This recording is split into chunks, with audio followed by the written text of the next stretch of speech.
All right, this lesson is going to be about fourths chords. This became a real prominent sound during the sort of modal era, especially because of McCoy Tyner and his left hand with the Coltrane Quartet. He voiced a lot of things in fourths. It's a nice, ambiguous sound. And the beauty of playing guitar is that it's tuned in fourths. So if you want to play some really hip chords, all you got to do is lay your finger down on the neck.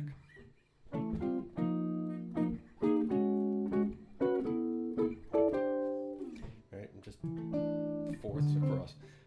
Of course, the third string to the second string is tuned differently, so you have to do it like that. And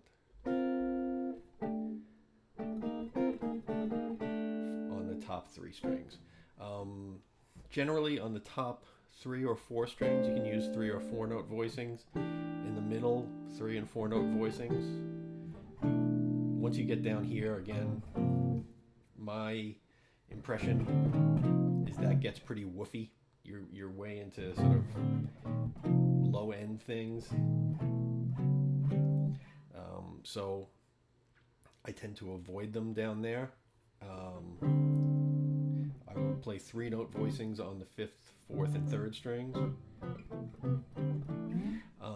Now, you don't want to just play perfect fourths, right? Perfect fourth, perfect fourth, perfect fourth. We'll take like D Dorian, which is the same as C major, so it's all the white notes on the piano, as our basis. And so you want your fourths voicings to kind of fit with the scale. So this is where knowing the scale all up and down the neck really comes in handy. On the low E string, that scale would be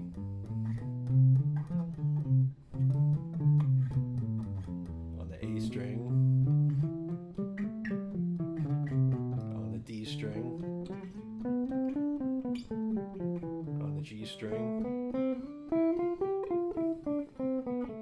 on the B string, on the E string.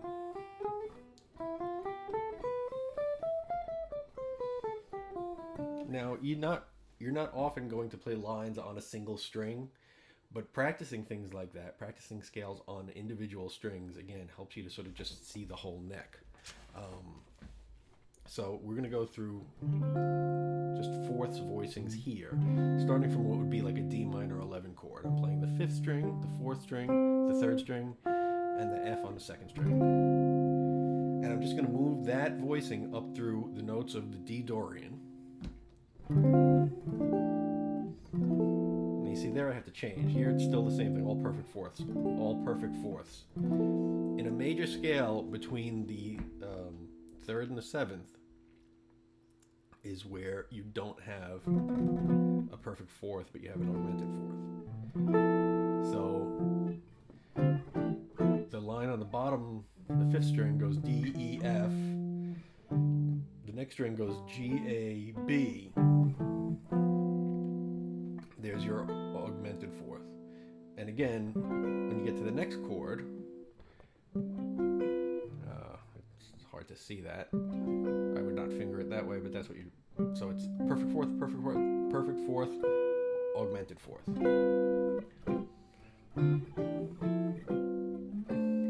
All perfect fourths, all perfect fourths. You got your augmented fourth in the middle here. So you have your augmented fourth on the 5th and 4th string, on the 2nd and 3rd string, on the 3rd and 4th string.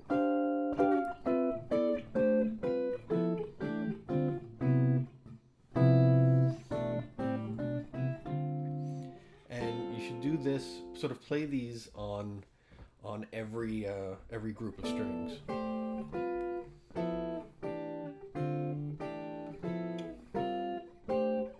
Now on the top 4 strings, you'll get sort of fourths with a 3rd a lot.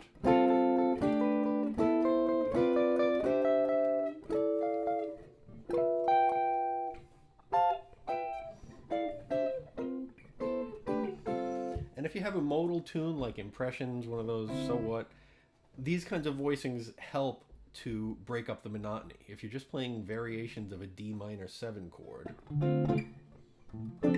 or even with the sound can get monotonous. Whereas if you have sort of a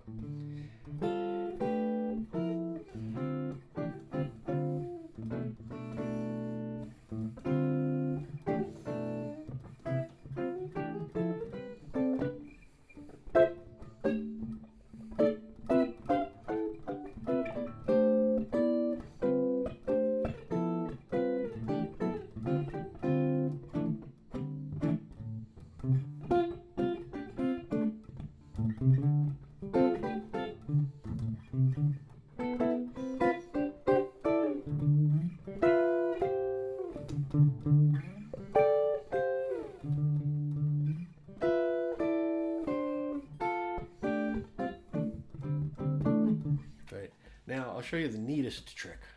The neatest trick of all with these. This comes from sort of Miles. I remember sort of reading about it in an interview with Robin Ford, who played with Miles, where you take sort of a very simple line on top.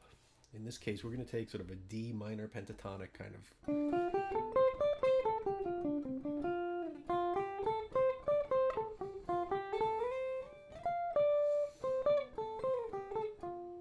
I'm just going to, let's take that line. Right, so it's C, D, A, C, G, A, F, right? Now, if you were to sort of harmonize that in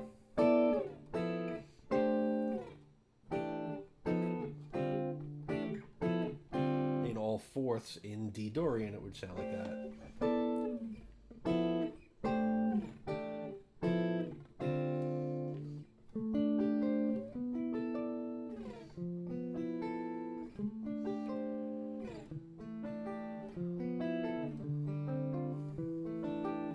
But the neat trick is to take the fourths underneath the melody note and slide them around.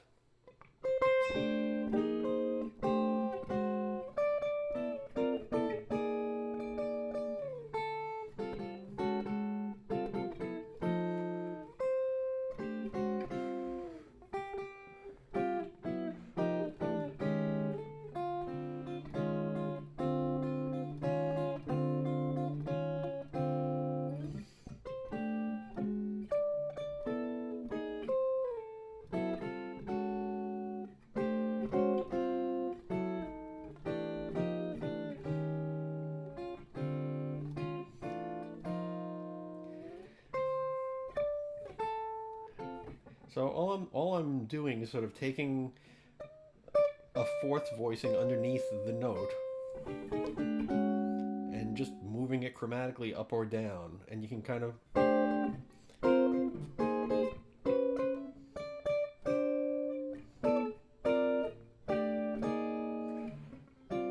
move it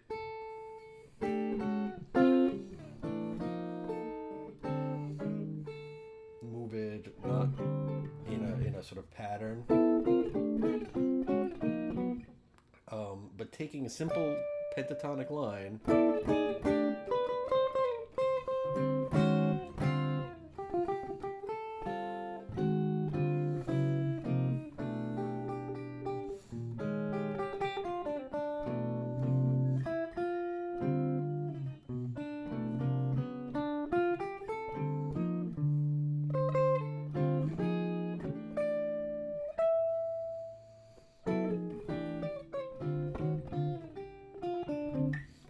it adds a lot of sort of motion and color over a static, what is generally sort of a static kind of thing. A great spot, a tune I've been doing a lot of these lessons on, question and answer. Usually at the end there's sort of an outro vamp.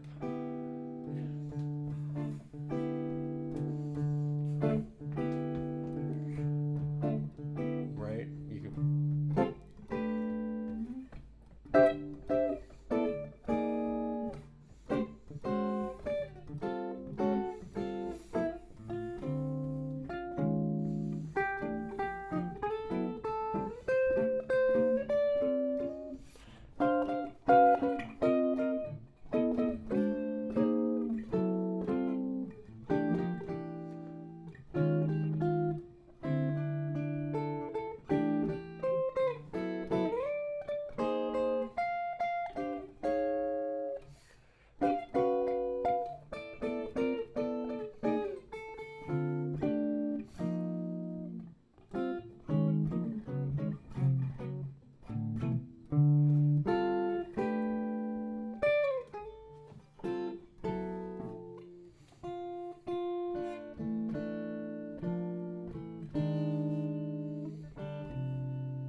So that's fun with fourths.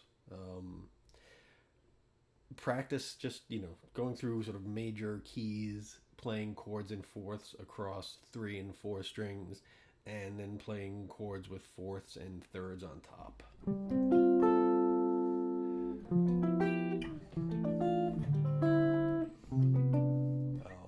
And you'll get a lot of useful voicings, and you'll get a lot of useful sounds.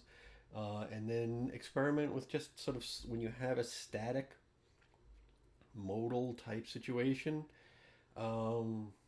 experiment with sliding it around and stretch your ears and see what you find. All right.